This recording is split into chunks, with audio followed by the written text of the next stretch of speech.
Hello everybody, how are you doing? I hope you're doing really well. I'm doing fine. Actually, I'm really tired. As I said in the last clip, how boring I am. But this week's been crazy. It's just been, like I said, I've been in nursery working with 3-year-olds, and that's been really fun and joyful and all good things, but so tired. And the place is a mess, and my parents are coming next weekend, and instead of tidying up, I just decided that I wanted to do a clip because it's more fun doing clips. So hope you like this, whatever I say. Do you think I look like a pilot with my scarf like that? I just remind myself of a pilot in the olden days. Anyway, enough of my rambling. There will be more, I'm sure. I thought I would continue with the chapter on free will because I find that quite interesting. And I did do a recording for you of the whole chapter, but it was too long, even by my standards, so it wouldn't upload. So I'm going to do a little bit more of it. And so, after what I read last time, it goes on, Neville Goddard goes on to say that the Father's will is always in the present tense because the Father is I am. So we need to rest in that. And everything, oh my God, I can't get my words out. This does not bode well for this recording. I'm just so tired and I'm recording in the evening, but if I don't do it now, it's not going to get done. So sorry, people, I'm just going to keep going. What was I saying again? I can't remember. Oh, the Father's will is always in the present moment, isn't it? So, but our will is always in the future, what we want to be. I will be this one day. But everything already exists. That's what I was trying to say. Already exists. The Father has created everything. So we just have to rest in the I am and the belief that it is already. And then the invisible will start to become the visible. And then Neville Goddard speaks about concept of self, which is important, isn't it? Imagining what we want and having a different concept of ourselves. If you had a different concept of yourself, everything would be different. You are what you are, so everything is as it is. The events which you observe are determined by the concept you have of yourself. And I said before that I've mentioned before about imagining things and thinking, oh, I can't remember ever imagining this. And yet, if I believe this, I must have imagined it because that's how things appear in the world. But not necessarily, because some things could be as a result of the concept we have of ourselves. So maybe whatever concept you have of yourself draws certain events to you in line with that concept. That could be. That sounds like that's what it's saying to me here. Because he just wrote, he didn't just write it, it was a while ago, but I've just read that. The events which you observe are determined by the concept you have of yourself. So that's it in black and white, isn't it? Because many times I thought, well, I definitely didn't imagine this. I'm sure I didn't. But then Neville Goddard says we forget.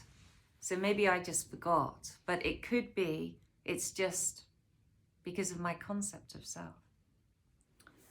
If you change your concept of yourself, the events ahead of you in time are altered. but thus altered, they form again a deterministic sequence, starting from the moment of this changed concept. So this is the power we have. This is our free will to imagine whatever we want, and which is the most important thing we can have, the most important power we can have. We don't have free will to act, but we have free will to imagine, and all action comes from that. And so if we want to change our life, we just have to change how we see ourselves, change our belief about ourselves, and everything in the so-called future will change accordingly. And we're always doing it, whether that's consciously or unconsciously. So we need to always do it consciously, and just believe in that concept, that we are that, change ourselves. I've done it before without knowing Neville Goddard's teachings. When we do change through our growing up, but I did it deliberately. I was early 30s and I had a video recording of myself when I was in my late 20s. So it wasn't that long before. And I remember playing it to my then boyfriend. And it was just me messing around, like just being silly with a friend. And he wasn't easily shocked, but I remember he was watching it and then he looked at me and was just like, he said, "It's a different person. It's a different person." And it really was. I'd changed so much in those few years from the person I was before, and it had been a deliberate attempt, a successful attempt. I was much more serious, and before then I was just, well, fun, but it was about, at least when that video was being recorded, attention. And I just wasn't like that afterwards, because I changed my concept of self. I started seeing myself differently. And before then, I hadn't questioned it. And I've changed many times in my life. And I can see that I'm going to be different in the future. I don't know how yet. That's what I've got to get sorted out in my mind. But I know it's easy to do. There's something in us that always stays the same, that thing that we identify as us, but we can change how we present to the world, how we project ourselves on the world. And some people might find that a bit, not scary, but unsettling, as though they're losing themselves. They're losing what's familiar to them, but you're not losing yourself. You can't lose yourself. What you're feeling as your consciousness, your sense of being, is always there. It's just sometimes concepts of self are not useful anymore in our lives. So we need to drop them and just gradually change to something else. And happiness will follow. Anyway, I'm sure everyone listening knows that, because Neville Goddard speaks about the concept of self so often. And yeah, I don't know where I was up to is what I'm thinking now. So I've just gone off. I do know now. It's okay. You are a being with powers of intervention which enable you by a change of consciousness to alter the course of observed events, in fact, to change your future. a change of consciousness. And that's the same as a change of concept. You've got to feel it in your very consciousness, in the depths of your being. And the practical, deny the evidence of the senses and assume the feeling of the wish fulfilled, inasmuch as your assumption is creative and forms an atmosphere. I like that. It creates when you're assuming that you are what you want to be.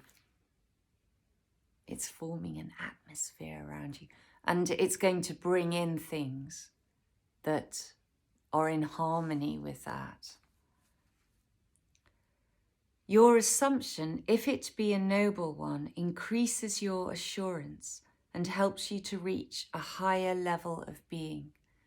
So make sure what you're assuming is a noble ideal. And you can do this, like maybe you want to make money, because most of us probably do want that.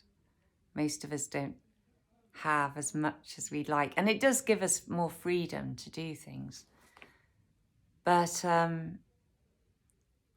how are you going to make that money? Make the way that you're going to make the money a noble way, and focus on what that would feel like to bring benefit to others and really have their appreciation. That would be a better feeling than the money coming in. Well, maybe in the beginning, you know, it's going to be really great. You get the money and you'll be like, woo, freedom. And now I can do more things that I want to do. You are going to have that sense of joy and relief and security from that. And that's great.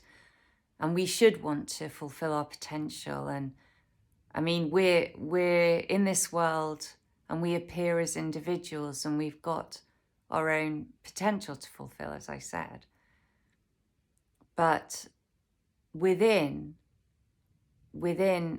what we truly are spiritually is God, and we're all joined in that.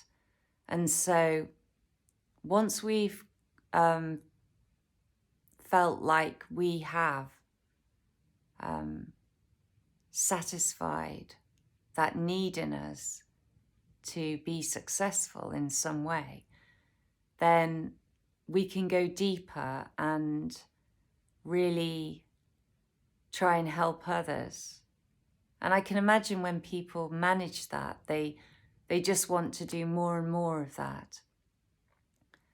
And yeah, so why not just cut straight to that and imagine that you succeeded in helping others? Because if it's a really good idea, the money's going to come to you, so you'll be fine. You've got nothing to worry about. But the main thing is the benefit you're bringing and the feeling you'd get from that. So focus more and more on that and how that would change you. And you're going to reach a higher level of being. That's what Neville Goddard says in this book. And surely that's the most important thing. I mean, really, just really changing for the better and helping others. That would be so great. So I don't know if I read that because, yeah, you know the rest. If it's a noble ideal, it increases your assurance, and helps you to reach a higher level of being. If, on the other hand, your assumption be an unlovely one, it hinders you and makes your downward way swifter.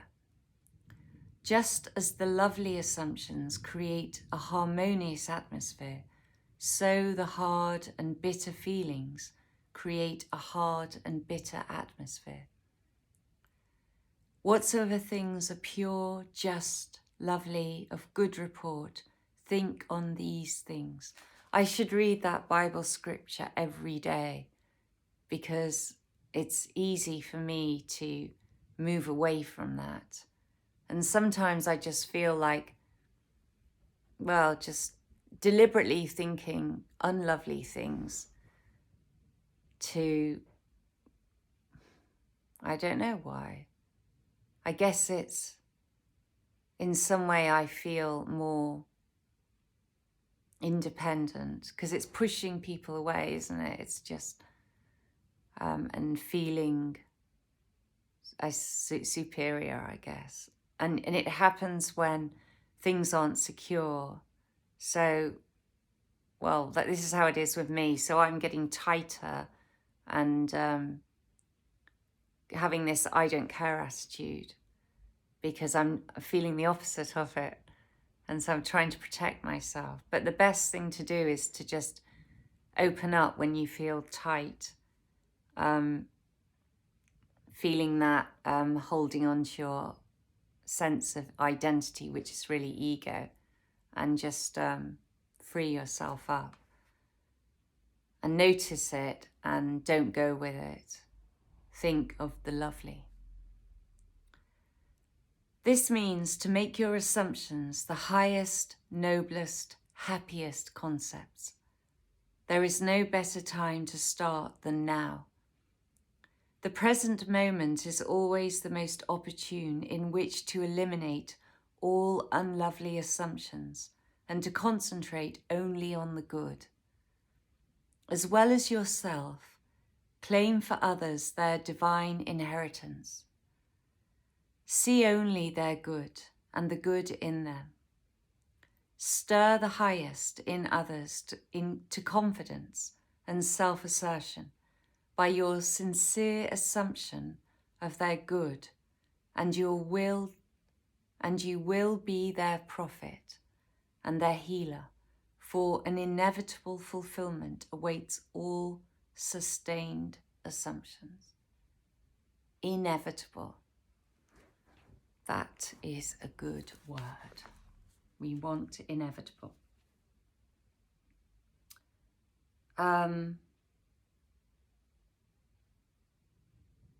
Yeah, it doesn't feel very cool sometimes to just focus on the good, does it?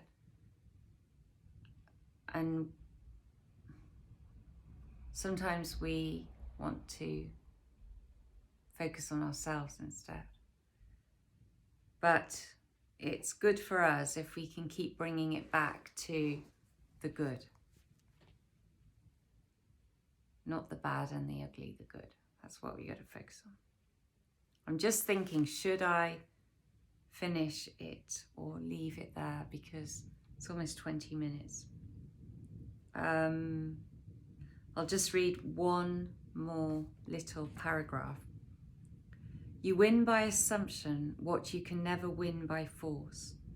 An assumption is a certain motion of consciousness. This motion, like all motion, exercises an influence on the surrounding substance, causing it to take the shape of, echo, and reflect the assumption. A change of fortune is a new direction and outlook, merely a change in arrangement of the same mind substance, consciousness. So that's how it works. If you assume something, it's saying it's a motion of consciousness.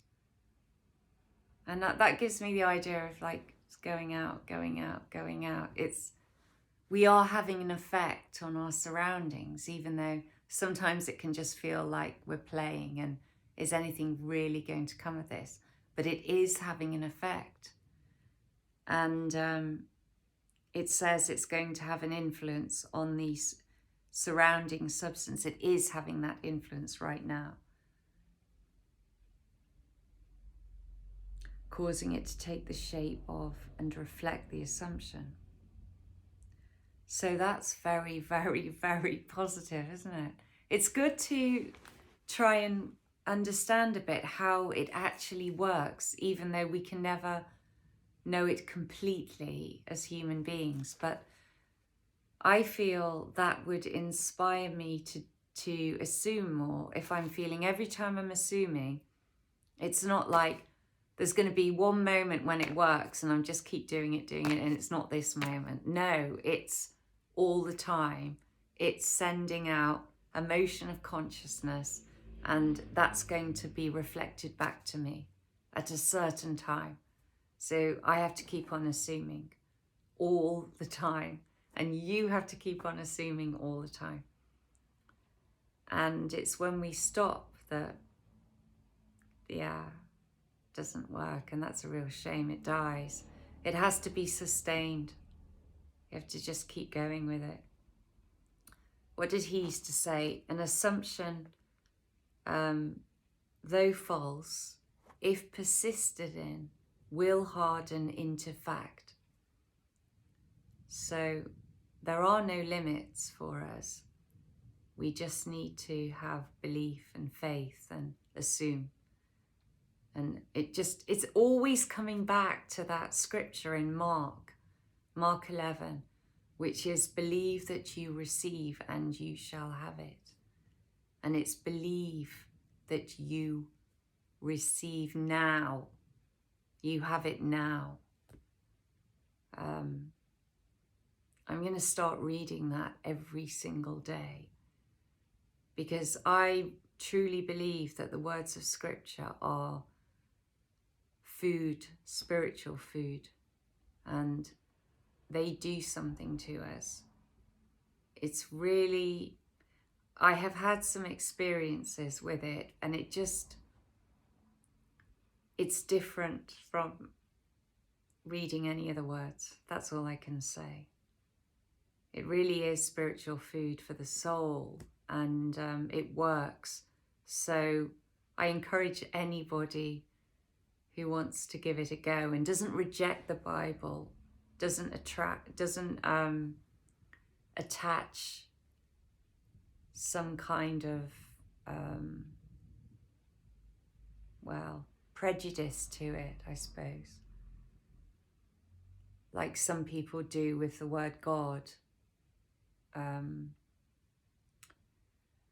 because of just what they've known up till now. I mean, just don't reject it. See it in a different way. Don't let how other people have seen it or have made you behave, or whatever your experience is. Just don't reject anything just because of past experience. Try and always stay open-minded.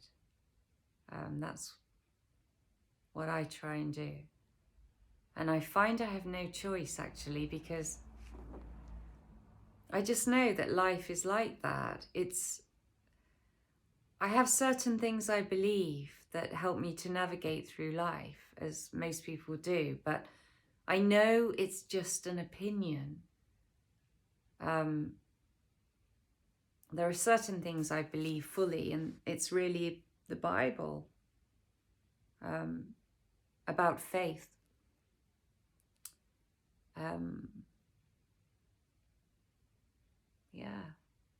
So I try not to cling too tightly onto my opinions. And even when I'm saying, but this is what I think, I'm thinking, yeah, but then there's that as well. And I always try and see things from the other person's point of view,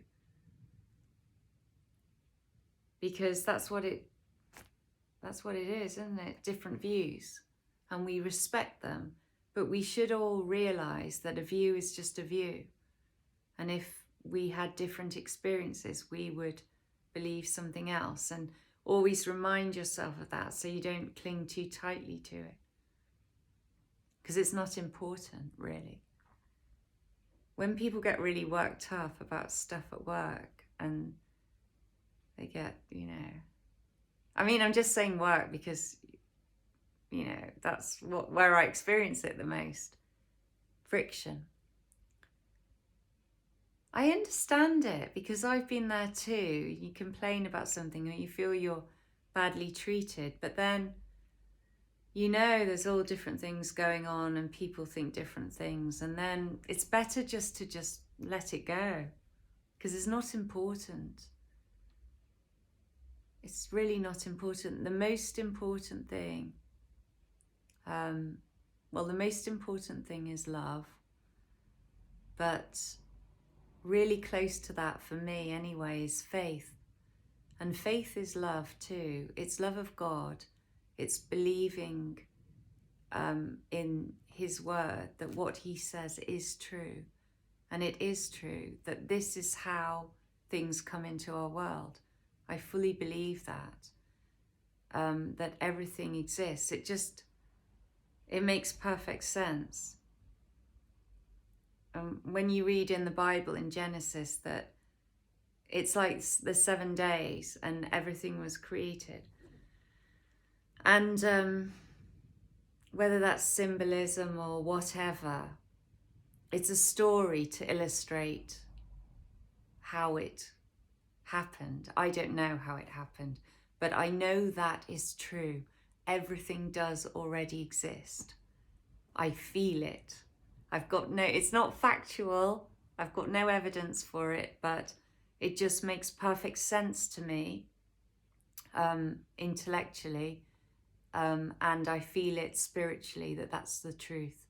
Everything exists, and it's brought into being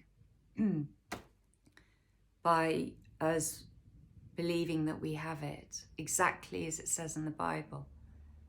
And lots of people would think that's absolutely crazy nuts, you know. But there's a lot of Christians in the world that believe that. And there's a lot of Neville Goddard followers that believe that. And there's a lot of New Agers that believe that in different ways. Lots of labels, but all believing that that's how things manifest from, you could say, within. It appears to be within, doesn't it? Rather than, I prefer this explanation. There's us and there's our environment. There's two separate things. No, I don't believe that. It appears to be that, but everything is coming from within. So it's all one. And so the only way that things can change on the outside is if you change yourself on the inside. And then there's people who believe there's, many causes. And so we have to change things on the outside. And it appears like that, doesn't it? So I can imagine why this seems quite crazy, but actually I think the other way seems a lot more crazy to me, that, there's many causes instead of one cause, and that we need to change things by doing things on the outside. That seems so tiring and never ending to me. And this way is like the truth, I believe. So it's good to talk about it. I'm sorry I've taken up so much time. And I could have easily finished it, but now I can see it's almost 30 minutes, so I am going to stop now. So I hope you enjoyed that. Please let me know what your thoughts are. I do appreciate them. And have you had any success in manifesting? Because that's what we need to be doing, having success, isn't it? Because the more success we have, the greater our faith in this is going to be, and the easier it will be to manifest things. And it's funny, I was at the cathedral not long ago, and I'd been reading, and I stay up on the sanctuary when I finished reading, and the priest is in front of me, and he reads from the Bible, he reads the gospel. And he was talking about faith, and I was like, oh, great, let's hear what you have to say. And I always try and remember a few things from whatever they say that's helpful to me. But the main thing I remembered, the only thing I can remember actually when I think about it now, was he was saying that we should write down when we've had faith and things have, he didn't say come into our world like that, but, you know, we've had faith and it's like our prayers been answered. And that will help our faith to grow. And the way he was talking, I was fully into what he was saying. And just before he said it, I thought, I need to write down when things have appeared after I've been imagining for them. And then he said it. And I was like, yeah. And we're not so, well, people who listen to Neville Goddard and they believe what he says, not so different from people who read the Bible regularly. We're all coming from the same source. So, yeah, I just found that really helpful. But have I written things down? No, I have not.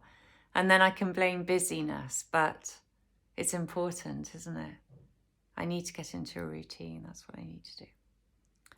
Okay, thank you for your comments from the last clip. I am going to reply to them, and always thank you for the likes. Appreciate that a lot. Yeah, I hope you like that, and I hope this uploads. Please like and subscribe and let me know what you think, and take care of yourselves, people. And I really, really wish you all the best with assuming whatever you want and it appearing in your world. I'm going to bed now because my voice is getting croaky. Good night, everybody. Bye.